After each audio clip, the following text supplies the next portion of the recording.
When we graduate, Once I get a stable job, I will. When I get a promotion, when the kids are old, when I retire, once I paid off the mortgage. I wish I would have. A lot of people chase tomorrow just to arrive safely at their grave. Which year would you consider the best year of your life? What made it feel that way? Why does it seem like at some point we stop dreaming and start just living on autopilot? Is it because of responsibilities, a part of growing up, or do we actually have a choice? Remember when summer vacation felt endless? When was the last time you did something for the very first time?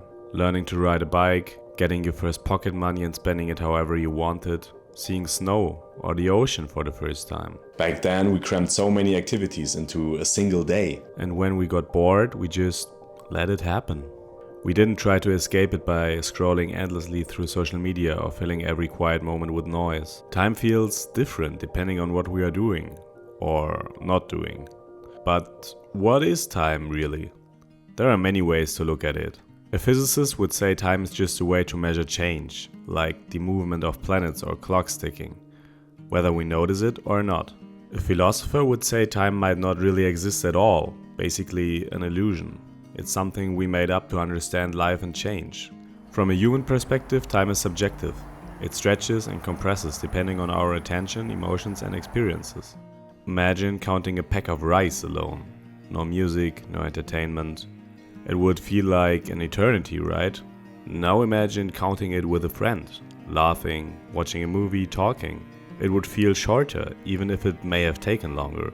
It's the same with age. How comes when we were little, a year felt like forever, and today it's like Christmas every other day? New experience stretch time because our brains store more memories, while routine makes days blur together. That's the danger. We stop noticing. We stop being present. Life starts to run on autopilot. It's not only the routine but also the stress. No one has time for anything. At least that's what we tell ourselves and everyone around us. Modern life rushes us forward and hustle culture pushes us to go always higher, further, more. We try to multitask to save time, eating while working, watching Netflix while doing chores, listening to something, always. The irony is that we think we're being more efficient. But often everything ends up taking longer than if we had focus on one thing at a time. Every notification, every new message, every small reward floods our brain with dopamine. We chase constant stimulation, and in the process, time seems to slip away faster. Just noise all the time. No silence anymore. Now imagine you knew you had only 1 year left to live. What would you change? What would you finally make time for? I'm not gonna bore you with these generic quotes or the regrets of 80-year-olds on their deathbeds. You know, the ones spend more time with family, work less, and overall regret the things they didn't do. They're all true, of course, but let's be honest. Everyone's heard them, but still a lot of us don't live by them. We nod, we agree, maybe even post them on social media, and then go right back to the same routines. Often it's not really our fault. Life pushes us in 100 directions at once. Work, responsibilities, endless notifications. We get pulled along so fast that it's hard to pause and focus on what truly matters. That's why I started looking for real stories. When I started digging around on Reddit, I found tons of stories from people sharing their biggest life regrets. I kinda lost myself reading through them. Some were funny, some heartbreaking, but most of them hit hard. One person wrote, "I stopped talking to my dad because of politics. He died thinking I hated him." Just a little reminder to try and understand each other while we still can. Even small efforts to listen, forgive or reach out can make a world of a difference in our relationships. But a lot of regrets fell into 3 main areas: health, money and relationships. People wished they'd taken better care of themselves. Simple things like exercising regularly, going to the dentist or eating better.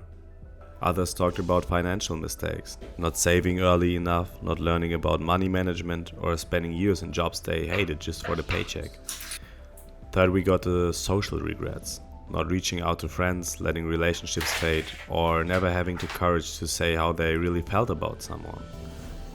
Reading all those regrets made me think a lot about time, how we use it, how we waste it, and what it really means to use it right. Because when people look back, they often wish they'd done more, achieved more, lived more intentionally. And that's valid. But at the same time, it made me wonder, is it really wrong to waste time? Maybe those wasted hours are part of what makes us human. Sometimes doing nothing gives us space to think, to reset, to just be. So yeah, using your time wisely matters, but that doesn't mean living like a machine. The truth is, we're gonna mess up. We'll waste time, make mistakes, get distracted, and that's okay. What really counts is that we stay aware of it, that we find our own balance, somewhere between doing and being, between progress and pause. Also keep in mind, don't indulge in regrets, they lead to bitterness. You can't change the past, and you did what you did for a reason, but you can always change the future. If today was a memory, would it be worth remembering? Time is the currency of life. You can trade it for money, shared moments around the campfire, or small moments with your loved ones. You can't save it or borrow more. Every choice is a payment, and every day the bill comes due. But as long as you spend it on what matters, it's never really lost.